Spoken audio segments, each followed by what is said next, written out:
Fui acusado de um crime que não cometi e passei meses na cadeia. Agora, estou processando o Estado e ganhei uma indenização milionária. Eu nunca pensei que uma noite tão tranquila poderia virar o pior pesadelo da minha vida. A sensação de estar voltando para casa, depois de um longo dia de trabalho, deveria ser reconfortante, mas naquela sexta-feira à noite, tudo mudou. Eu estava no meu carro, com a música suave tocando no rádio, uma melodia que me fazia pensar na paz que, até aquele momento, era a minha vida. Eu não estava esperando nada além do habitual, chegar em casa, tomar um banho, descansar. Mas, de repente, o retrovisor refletiu algo que me fez gelar por dentro. Luzes vermelhas e azuis piscavam, marcando minha iminente prisão. Não pode ser, murmurei, desacreditado, enquanto meu coração batia mais rápido. Eu nunca tinha me envolvido com a polícia. Nunca precisei.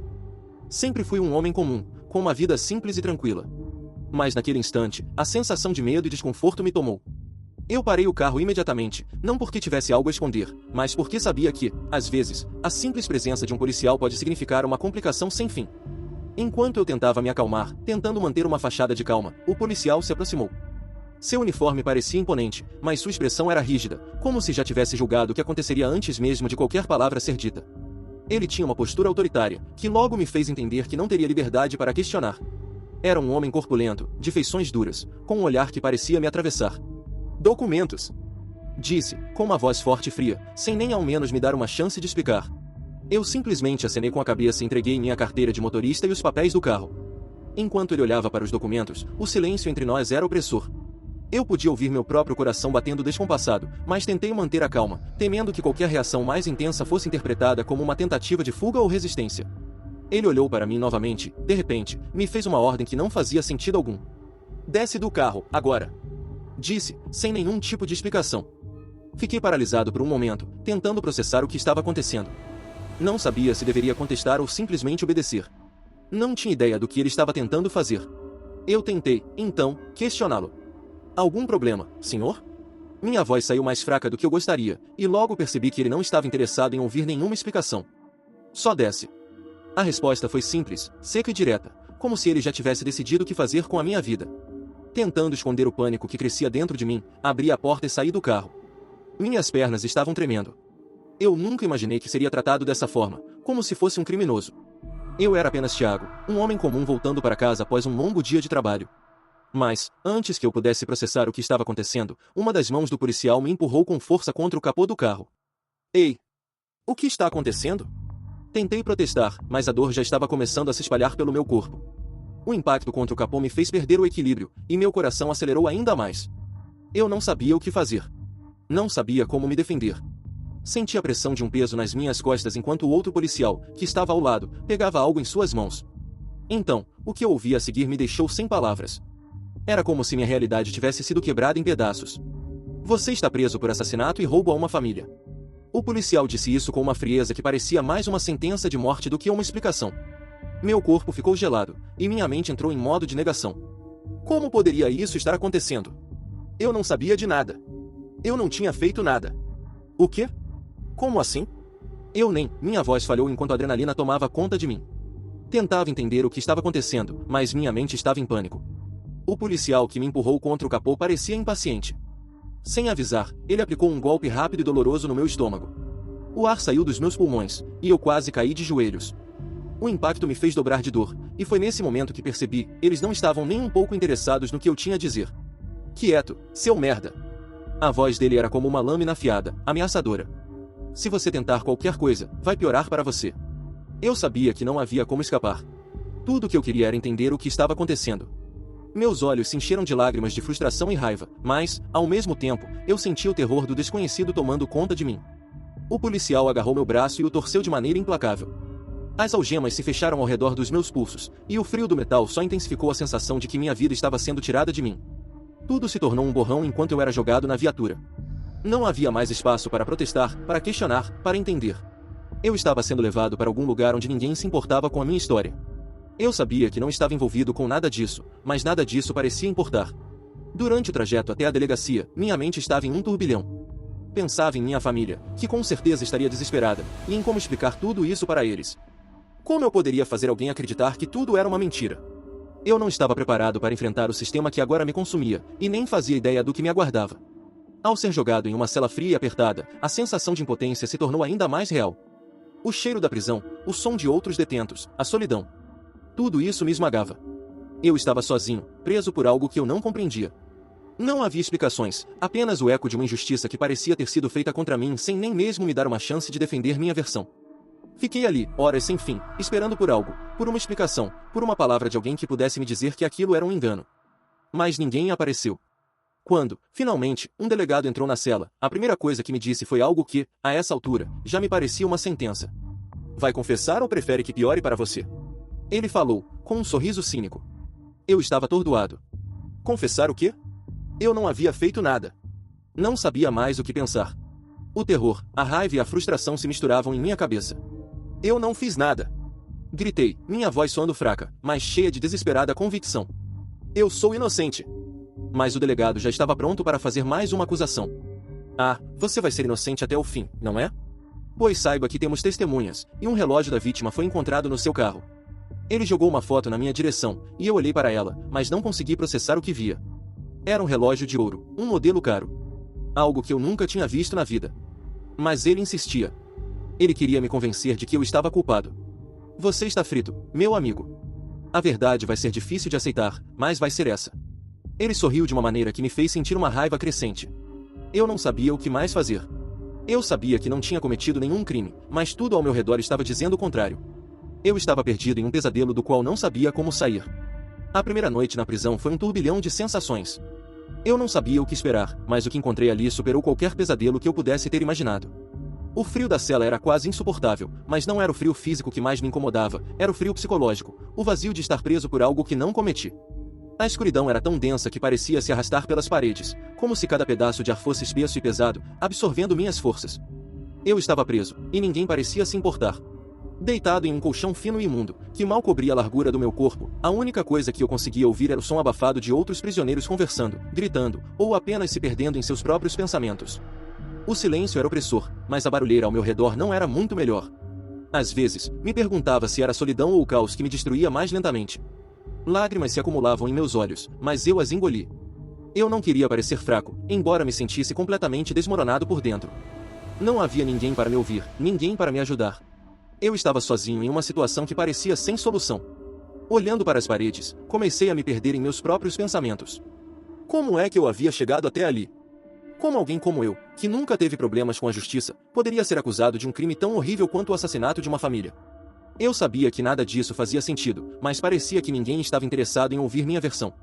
As horas passavam, e eu continuava imóvel, sem saber o que fazer. Só queria que aquilo acabasse. Mas, à medida que o tempo avançava, o medo e a frustração se tornaram constantes na minha vida diária. Eu começava a sentir que talvez nunca mais saísse dali. No dia seguinte, meu advogado me visitou. Ele parecia preocupado, mas ao mesmo tempo estava tentando passar uma sensação de otimismo que eu simplesmente não conseguia compartilhar. Rafael, eu sei que você está em choque. Ninguém está mais indignado com isso do que eu. Mas precisamos ser estratégicos. Vamos provar que você é inocente. Ele disse, tentando manter a calma enquanto falava. Eu o olhei nos olhos, e embora quisesse acreditar nas palavras dele, uma parte de mim estava se despedaçando. Como poderia provar minha inocência quando tudo ao meu redor estava montando um caso contra mim? Como eu, um homem comum, poderia lutar contra um sistema que já havia decidido que eu era culpado? E quanto tempo vai demorar para me tirar daqui? Eu não conseguia esconder o desespero na minha voz. Estava completamente perdido. Ele fez uma pausa, e isso me fez sentir ainda mais vulnerável. Ele sabia que eu estava completamente à mercê da situação, e isso me aterrorizava. Vou fazer o que for possível, Rafael. Confia em mim. Nós vamos conseguir. Ele disse, mas eu não sabia se conseguia confiar em alguém naquele momento. Quando ele saiu, fui deixado sozinho novamente. A cela estava mais silenciosa do que antes. Todos os outros prisioneiros estavam em suas rotinas, algumas conversando em voz baixa, outros jogando algum jogo improvisado. Mas eu estava apenas esperando. Esperando que alguém me libertasse dessa prisão invisível em que minha mente havia se transformado. Era estranho como, quando você está preso, a linha entre a realidade e o delírio começa a se borrar. Eu não sabia mais o que era real. A falta de controle sobre minha própria vida me fez questionar minha sanidade. Algumas noites, eu me deitava e imaginava os rostos das pessoas que me amavam, meu pai, minha mãe, será que eles acreditariam em mim? Ou estavam começando a duvidar de mim também? Fui exposto a uma dura realidade no pátio da prisão. Muitos dos outros detentos não acreditavam que eu era inocente. A fama de assassino que me acompanhava havia se espalhado pelos corredores. Eu senti os olhares de julgamento o tempo inteiro. Alguns me evitavam, outros falavam de mim pelas costas. Mas existia uma coisa que eu aprendi rapidamente: na prisão, ninguém se importa com a verdade. O que importava era a percepção, a imagem que você passava para os outros. E, aos olhos deles, eu era um assassino. Um homem capaz de matar uma família inocente. E, por mais que eu tentasse me defender, ninguém me escutava. Foi então que conheci Jonas. Ele estava ali já há meses e, ao contrário de muitos outros, ele não me olhava com desprezo. Em vez disso, ele parecia ver algo em mim que outros não viam. Durante a refeição, ele se aproximou da minha mesa e, com um olhar sério, perguntou: "Ei, você é o Rafael, certo? O cara que foi preso injustamente?" Aquele questionamento me pegou de surpresa. Eu não sabia o que ele sabia ou o que ele queria, mas não sabia se deveria confiar nele. "Injustamente?" Perguntei, meio desconfiado. A gente sabe o que a polícia faz com os inocentes." Jonas falou baixinho, com uma voz grave, cheia de experiência. "Eu sei o que você está passando. Eu também fui acusado de algo que não fiz." Fiquei em silêncio, observando com atenção. Ele parecia sério, e isso me deixou curioso. "O que você fez?" Eu perguntei, tentando entender como ele poderia se identificar comigo. "Eu fui preso por um crime que nunca cometi. Me acusaram de roubo e homicídio. Passei anos aqui dentro antes de ser libertado." Ele olhou para os outros ao redor, certificando-se de que ninguém estava ouvindo. "O sistema não se importa com os inocentes, meu amigo. Você vai ter que lutar muito para provar que não fez nada." Eu o olhei, tentando absorver suas palavras.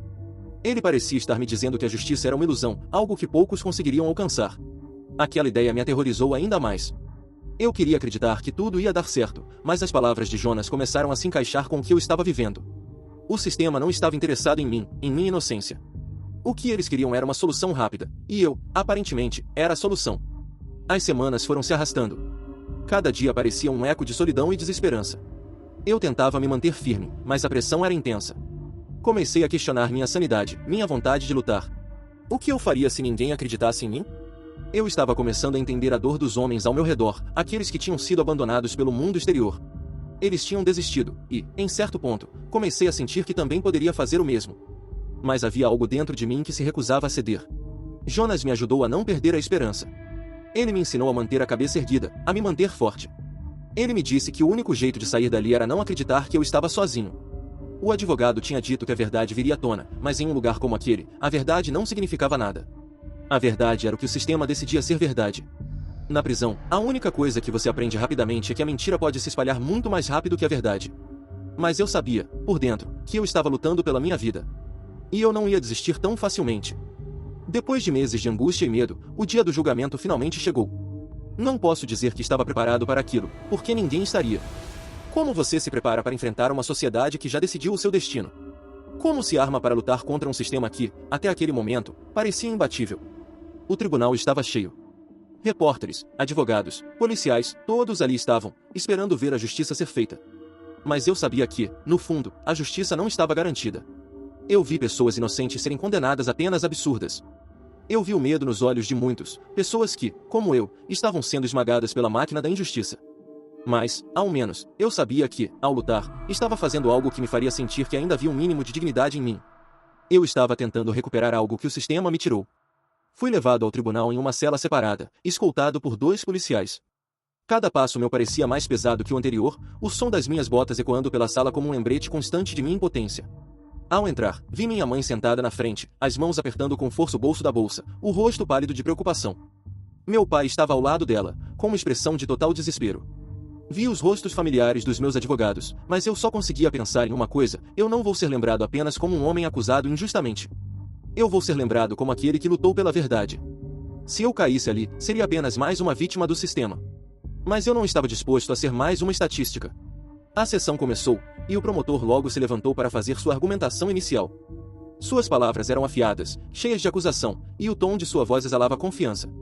Ele não se importava com a verdade, o que ele queria era uma vitória, independentemente de quem tivesse que pagar o preço. Ele me descreveu como um monstro, um criminoso frio e calculista, alguém que, aparentemente, era capaz de fazer qualquer coisa para obter o que queria. O réu, Rafael, tem um histórico claro de mentiras e enganações, e as evidências contra ele são irrefutáveis. Ele foi identificado como responsável pelo assassinato de uma família inocente, e nada do que ele disser pode mudar os fatos. A voz do promotor ressoava no tribunal como uma sentença de morte. Eu estava tenso, meu estômago apertado de nervosismo, mas o olhar da minha mãe me dava forças. Eu vi a dor em seus olhos, e aquilo me fez entender o quanto eles estavam sofrendo ao me ver ali, sendo tratado como um monstro. A acusação parecia firme, mas meu advogado estava pronto para contra-atacar. Ele se levantou e, com um olhar de determinação, foi até o tribunal. O que o promotor esqueceu de mencionar, começou ele, com uma calma impressionante, é que as provas contra meu cliente são fracas e falhas. Temos imagens de câmeras de segurança que provam que ele estava a quilômetros de distância da cena do crime no momento em que ocorreu o assassinato. Além disso, os testemunhos de testemunha-chave foram manipulados, e uma evidência crucial, como o suposto relógio da vítima encontrado no carro de Rafael, não foi recolhida de maneira adequada. Isso é um erro processual grave. As palavras de meu advogado ecoaram pela sala, e eu pude ver que algo estava mudando. Havia uma fenda na fachada da acusação, uma rachadura onde a verdade poderia finalmente brilhar. O promotor tentou negar, mas as provas falavam por si mesmas.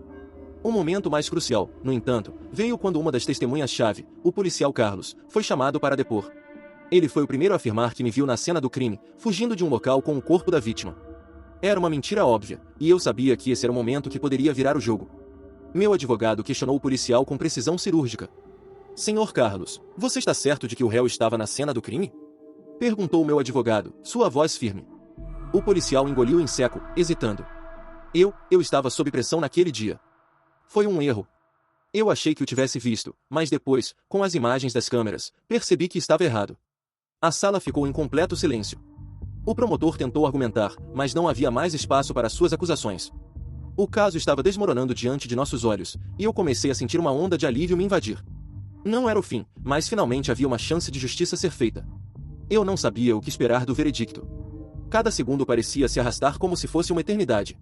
Mas algo dentro de mim me dizia que, finalmente, a verdade seria ouvida. Finalmente, minha vida voltaria ao seu curso. Quando o juiz se levantou para anunciar o veredicto, a tensão no ar era palpável. Ele olhou para todos nós com um semblante grave, em seguida, bateu o martelo. O réu, Rafael, é inocente. As evidências não sustentam as acusações contra ele, e foi um erro processual grave o que levou à sua prisão. Ele será libertado imediatamente. As palavras do juiz pareciam irreais. Eu estava livre, finalmente. A sala explodiu em murmúrios. Meus pais se levantaram, correndo até mim, e fui envolvido pelo abraço deles. O alívio era imenso, mas também havia um gosto amargo. Eu sabia que eu não seria mais o mesmo. Nada poderia apagar o que vivi. A perda de tempo, o sofrimento, a dor, tudo isso estava gravado em minha alma. Mas havia algo mais. Algo que eu não poderia ignorar. A injustiça não seria deixada para trás. Não era apenas sobre mim, era sobre todos que haviam passado pelo mesmo sistema corrupto. O abuso de poder precisava ser denunciado. Nos meses que se seguiram, com a ajuda do meu advogado, entramos com um processo contra o Estado por abuso de poder. O escândalo começou a se espalhar, e a mídia finalmente começou a se interessar pela minha história. O caso ganhou força, e logo que antes parecia uma batalha isolada se transformou em uma luta coletiva. Durante o julgamento contra o Estado, foram reveladas provas de corrupção dentro da polícia. Outros casos semelhantes ao meu começaram a vir à tona, e o sistema foi exposto para o mundo. A sociedade começou a perceber o quanto o abuso de poder estava se espalhando, e a pressão pela justiça foi imensa. O caso se arrastou por mais algum tempo, mas a vitória finalmente veio. Eu e minha família recebemos uma indenização milionária pelo sofrimento que passamos. Mas, mais do que o dinheiro, eu ganhei algo mais valioso, minha dignidade de volta. Eu estava livre, mas a luta não acabou. Hoje, continuo a lutar. A experiência me transformou. Criei uma ONG para ajudar outras vítimas de abuso de poder, e dou palestras sobre minha jornada, para que ninguém mais tenha que passar pelo que passei. A dor que senti se tornou combustível para minha missão de transformar a vida de outras pessoas. A justiça pode demorar, mas sempre chega. E eu, Rafael, provei que, por mais que o sistema seja cruel, a verdade é mais forte. Mas e você? Gosta desse tipo de história? Ótimo! Este canal logo estará cheio delas. Caso esteja interessado nelas, considere seguir o perfil e comentar sobre que tipo de história você gostaria de ver por aqui. Muito obrigado por assistir.